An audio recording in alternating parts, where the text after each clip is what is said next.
नमस्ते दोस्तों, कैसे हैं आप। मैं हूं Paramesh Sharma, insurance and home loan consultant. मैं लास्ट 20 ईयर से यही काम कर रहा हूं दिल्ली एनसीआर में। अभी रिसेंटली एक केस हुआ है, आप जानते ही हैं, एरोप्लेन क्रैश हुआ अहमदाबाद में। बड़ा दुखद हादसा है। किसी को पता नहीं था, वो कुछ नई जर्नी स्टार्ट करने जा रहे थे, कोई एजुकेशन के लिए जा रहे थे, किस पर्पज़ के लिए जा रहे हैं, लेकिन वो उनकी यात्रा कंप्लीट नहीं हुई और सबकी डेथ हो गई एक्सेप्ट वन पर्सन। एक ब्रिटिश नागरिक थे, वो बच गए और सभी की डेथ हो गई। टाइम का किसी को पता नहीं है कब कहाँ क्या इंसिडेंट हो जाए। उसी को प्रोटेक्ट करने के लिए कि अगर आपको कुछ हो जाता है, कोई अनफॉर्चुनेट इवेंट हो जाती है, जैसे अब ये देखिए एरोप्लेन में किसी का कसूर किसी का नहीं है। वो तो अपनी यात्रा को पूरा करने के लिए एरोप्लेन का सहारा लिया उन्होंने। ये तो नहीं कह सकता कि मैं सेफली चल रहा था, मैं काम कर रहा था। ये भी आप ही देखिए कहाँ इंसिडेंट हुआ, कैसे हुआ और कितनी लोगों की मृत्यु हो गई। तो ये नहीं कह सकते कि मैं सेफ चल रहा हूँ, चल रहा हूँ, मुझे कुछ नहीं होगा। Nobody knows. तो इंश्योरेंस उसी को ही प्रोटेक्ट करने के लिए कि उसके बाद जो कॉन्सिक्वेंसेस हो सकते हैं आपकी फैमिली पे, उसको थोड़ा सा सहारा देने के लिए आपकी फैमिली को इंश्योरेंस किया जाता है। अगर आपने कोई टर्म प्लान कर रखा है तो आपकी फैमिली को 1 करोड़, 2 करोड़, 4 करोड़, 5 करोड़ रुपए की सपोर्ट मिल सकती है, सो दैट आपके जाने के बाद जो एक regular income source of income था आपके जाने के बाद ख़त्म हो गया है, उसको कंपनसेट करने के लिए कुछ दिन के लिए, एंटायर लाइफ तो नहीं कर सकते आप किसी को, 4 साल 5 साल, सो दैट जो उनका ट्रैक है, जिस डायरेक्शन में वो चल रहे थे बच्चे या फैमिली मेम्बर्स, वो किसी पे डिपेंडेंट ना हो और अपना वो काम करें और अपनी लाइफ को आगे बढ़ाएं। बहुत बार लगता है, हम जाते हैं बात करते हैं लोगों से, तो वो पूछते हैं, बात करते हैं कि इंश्योरेंस बताइए, और इमीडिएट कर भी लेते हैं। इंश्योरेंस किसी कंपनी की लीजिए, कोई दिक्कत नहीं है। क्लेम सेटलमेंट रेशियो अच्छा होना चाहिए, कोई बड़ी बात नहीं, थोड़ा कम भी हो तो कोई दिक्कत नहीं है। ये तो डिपेंड करता है कि क्लेम किसके कितना है, सेटलमेंट कितना हुआ, कितना हो गया। ये बहुत ज़्यादा मैटर नहीं करता है। मैटर ये करता है कि अगर आप मेडिकली फिट हैं, सब कुछ हैं, तो कोई इंश्योरेंस कंपनी आपके क्लेम को डिक्लाइन नहीं कर सकती। हाँ, और अगर आप गलत हैं, ऑब्वियसली अगर आप चीज़ गलत प्रेजेंट करते हैं, आप फैक्ट्स सही नहीं रखते हैं, तो एक जिस highly claim settlement insurance company भी आपके क्लेम को डिक्लाइन कर सकती है।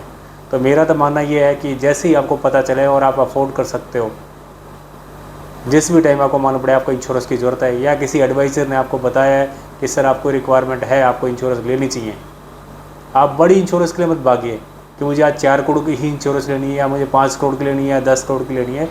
अगर आप 2 करोड़ की सपोर्ट कर सकते हैं, 2 करोड़ की लीजिए, 2.5 करोड़ की लीजिए, 2.5 करोड़ लीजिए, इंश्योरेंस ज़रूर ले लीजिए। बहुत से मेरे क्लाइंट हैं, या मैं बात करूं, कई बार एक्सपीरियंस होता है, हम उनसे बात करते हैं कि इंश्योरेंस के लिए, वो कहता है ठीक है, आप मुझे प्रेजेंटेशन बना के दीजिए, आप मुझे कंपैरिजन दीजिए, मैं देखता हूं, मैं बताता हूं, आज नहीं बताऊंगा, कल बताता हूं, कल नहीं परसों बताता हूं।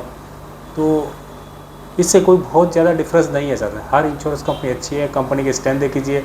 अगर आपको लेना किसी अच्छी कंपनी का लेना है, अच्छी का लीजिए। थोड़ी प्रीमियम कम देखना है तो कम का, थोड़ी डाउन आपको लगता है क्लेम सेटलमेंट जिसके सही नहीं है, थोड़ी उस पर चले जाइए। इंश्योरेंस कंपनी तो है, क्लेम तो देगी आपको। अगर आप मेडिकली फिट हैं, आपने कोई गलत फैक्ट्स नहीं दिए, तो क्लेम तो मिलेगा। मेरा पॉइंट यह है कि जैसे ही आपको मालूम पड़े, या किसी एडवाइजर ने आपके एडवाइस की है और आपके पास फंड्स हैं उस टाइम पे, फिर दोबारा कह रहा हूँ, आपके पास फंड्स हैं, किसी एडवाइजर ने आपको एडवाइस किया है, don't delay for the next day. आज नहीं, मैं कल बताऊंगा, परसों बताऊंगा। अगर आप इंटरेस्टेड हैं, आप अपनी फैमिली को प्रोटेक्ट करना चाहते हैं कोई अनफॉर्चुनेट इवेंट के लिए, तो आप इंश्योरेंस इमीडिएटली कराइए। 2 तरह की इंश्योरेंस बहुत ज़रूरी है, term plan, health insurance plan. ये मत देखिए कंपैरिजन के लिए फलानी कंपनी अच्छी दे रही है, वो दे रही है, ये दे रही है।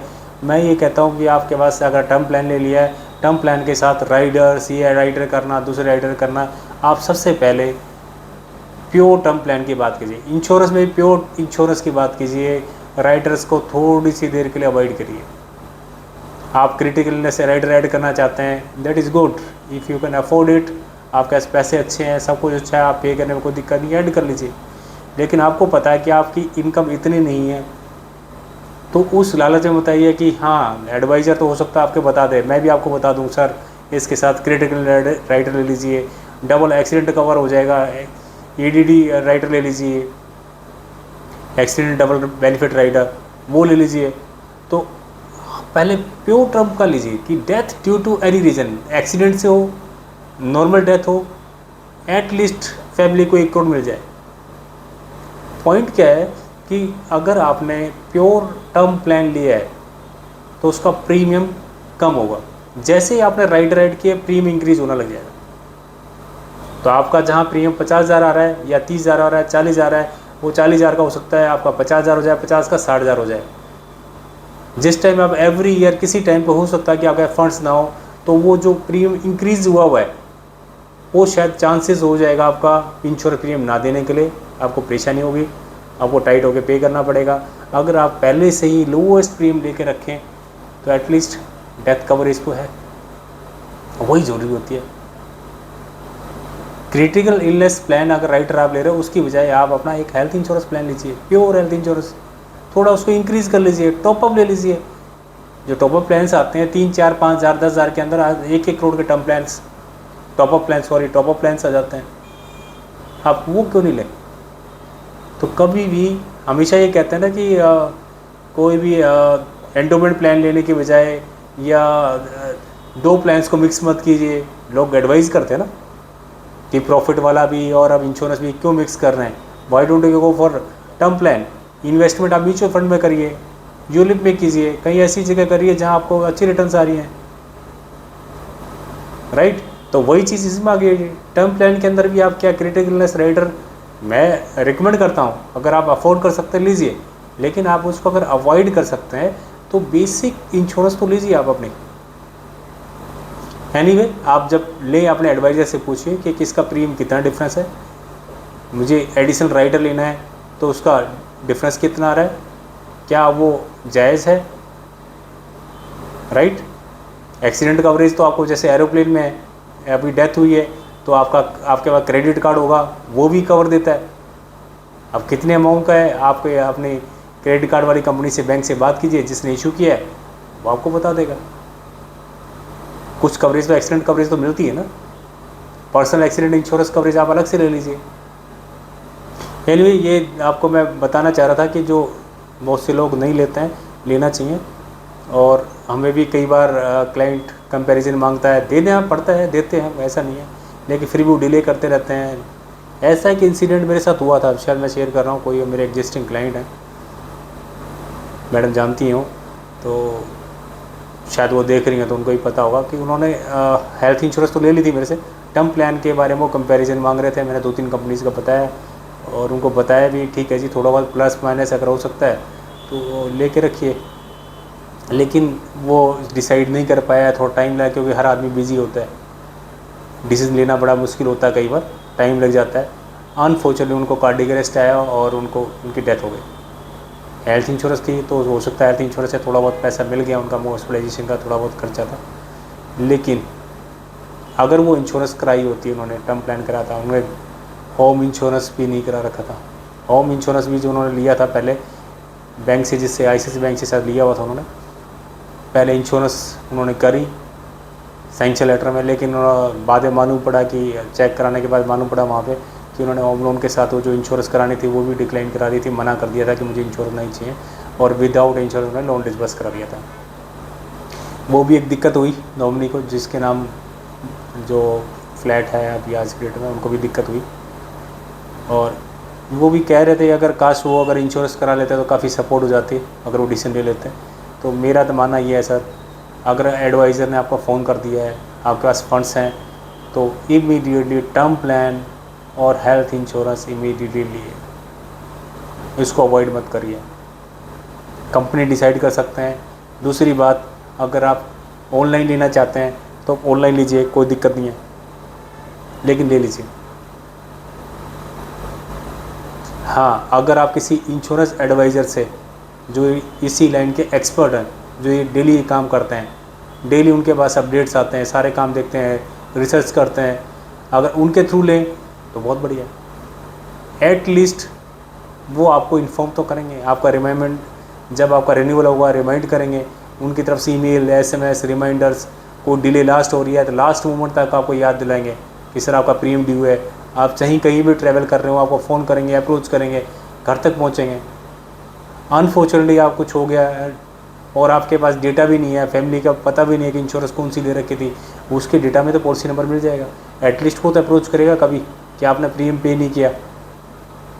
कई बार होता है कि आप जैसे मैं बैठा हूँ, आपके पास आ गया, किसी फ्रेंड के पास चला गया, उसने अपने फ्रेंड को रिकमेंड कर दिया, मैंने जाके उनकी इंश्योरेंस भी कर दी, लेकिन वो उनके ऑफिस से किया, फैमिली मेम्बर्स को पता ही नहीं है कि हाँ इंश्योरेंस तो करा रखी है, और उसका नंबर नहीं पता, पॉलिसी नंबर नहीं पता, डेटा ही नहीं उनके पास, अप्रोच ही नहीं कर सकते, वो कहाँ जाएंगे, डेटा ही नहीं था।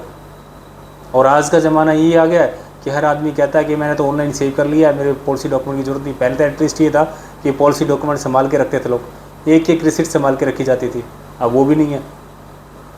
तो किसी एजेंट के थ्रू अगर आप काम कराएंगे तो एटलीस्ट वो अपना डेटा मेंटेन करता है, वो आपको अप्रोच करे, कंपनी की तरफ से अप्रोच करे। और एक हाँ सबसे बड़ी बात है, जो भी इंश्योरेंस पॉलिसी है, जैसी भी आपकी, चाहे पॉलिसी लैप्स हो गई है कुछ भी, आपका मोबाइल नंबर, ईमेल आईडी उस इंश्योरेंस कंपनी में अपडेट करवाइए, लेटेस्ट एड्रेस अपडेट कराइए।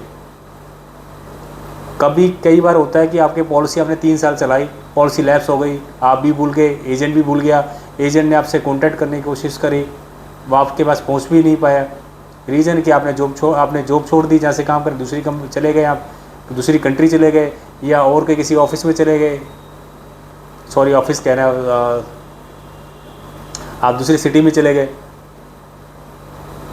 एजेंट कैसे अप्रोच करेगा जब तक आप अपना अकाउंट, मोबाइल नंबर, आपका ईमेल आईडी, आपका एड्रेस अपडेट नहीं कराएंगे तो वो अप्रोच भी नहीं कर सकता है।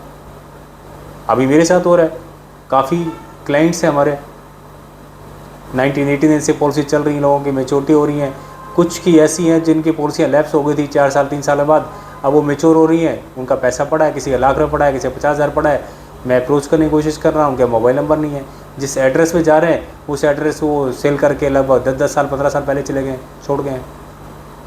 अब क्या करें? अगर उन्होंने एड्रेस, मोबाइल नंबर अपडेट किया होता, उनके पास एसएमएस, मैं LIC से रिकॉर्ड निकलवा लूँ या LIC की तरफ से एसएमएस चला जाए, मेल चली जाए, तो आज उनको पैसा मिल सकता था, लेकिन बेकार है उनके लिए। LIC के पास कई लाख करोड़ रुपए अनक्लेम्ड अमाउंट है। क्यों है? इसी कारण से। तो अपने डेटा को अपडेट करिए, जहाँ पर भी है अपने बैंक में अपडेट कीजिए।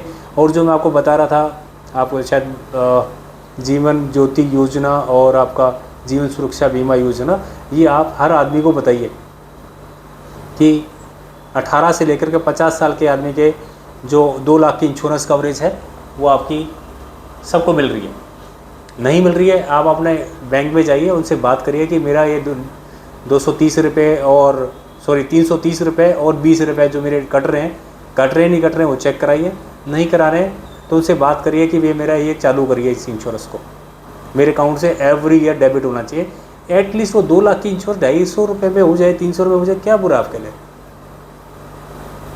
गरीब से गरीब आदमी को भी एटलीस्ट सपोर्ट मिल जाएगी। बैंक अकाउंट तो आपके पास है, हर आदमी के पास बैंक अकाउंट है। उनके फैमिली मेम्बर्स को बताइए, सबको एजुकेट कीजिए कि 2 लाख रुपए की आपकी इंश्योरेंस, पर्सनल एक्सीडेंट और आपकी death coverage, death due to accident या नॉर्मल, वो कवरेज है। क्यों नहीं लेते आप उसको? क्लेम क्यों नहीं करते? किसी की भी डेथ होती है, 50 साल तक का कोई भी आदमी है, तो 2 लाख रुपए तो एटलीस्ट वहाँ से क्लेम करिए ना, बैंक से। और ड्यू टू एक्सीडेंट होती है तो 70 साल की एज तक कवरेज कर दे रखा उसमें।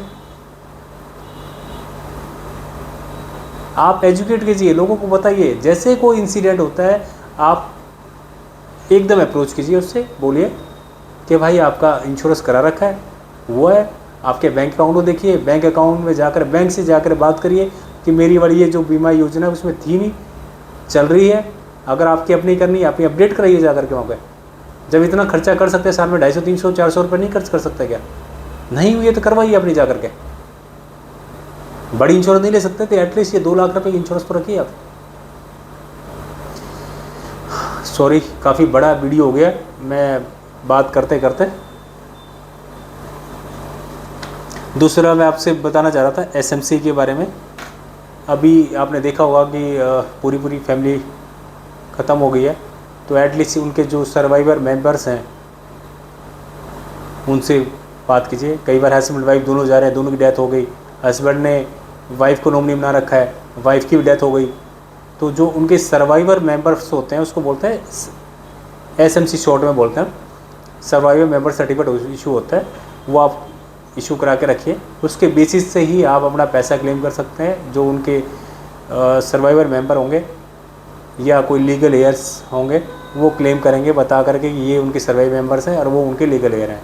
अगर कोई भी नहीं है तो जो लीगल एयर होगा वो अपने जा करके क्लेम कर सकता है उन पैसे का, उनका जो इंश्योरेंस है उसको क्लेम करके बैंक से या इंश्योरेंस कंपनी से बात करिए। और कोई क्वेरी हो आपकी, आपको कुछ पूछना चाहते हैं तो आप प्लीज़ कमेंट करके मुझे बताएं।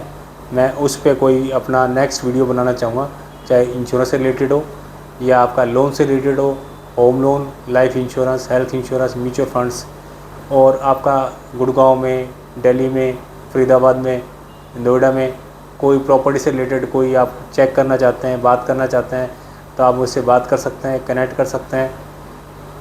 जो बेस्ट एडवाइस होगी मैं कोशिश करूँगा आपको व्हाट्सएप, या आप मेरे व्हाट्सएप पे या जो नीचे दिया हुआ है नंबर है वहाँ मुझे व्हाट्सएप कर सकते हैं, पूछ सकते हैं लोन के बारे में, इंश्योरेंस के बारे में, या कमेंट कर सकते हैं।